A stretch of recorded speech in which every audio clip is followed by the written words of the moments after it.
There was a very successful movie and previous to that book not too many years ago called The Perfect Storm, in which this horrendous storm comes about because of several smaller storms that coalesce into one giant catastrophe.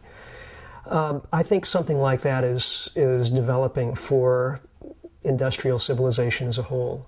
We have peak oil, we have global climate change, which is becoming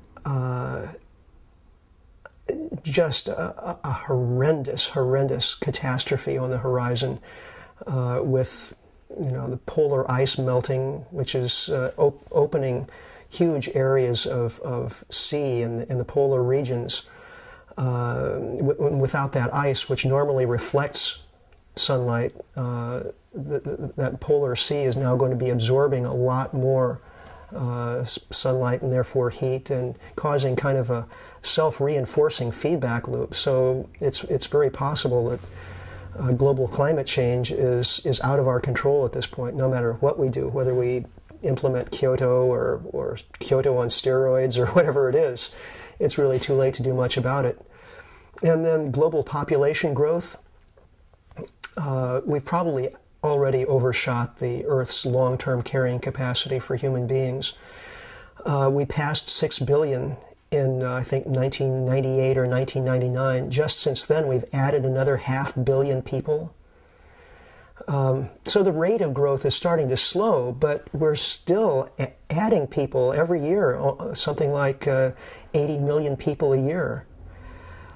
And we're not adding resources to feed all of those people and keep them in the way of life to which they would like to become accustomed. And then producing food for all of those people is a problem, because we're running out of arable land and fresh water. So in fact, the per capita rate of food production has been declining for the past several years, even though population is still increasing.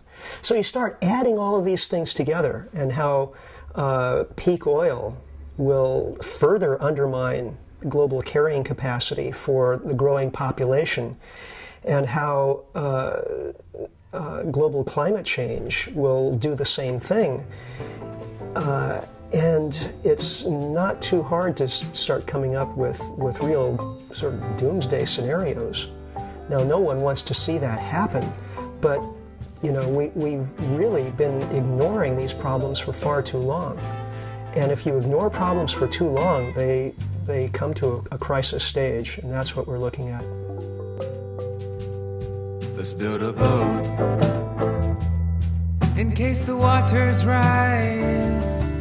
Let's build a boat.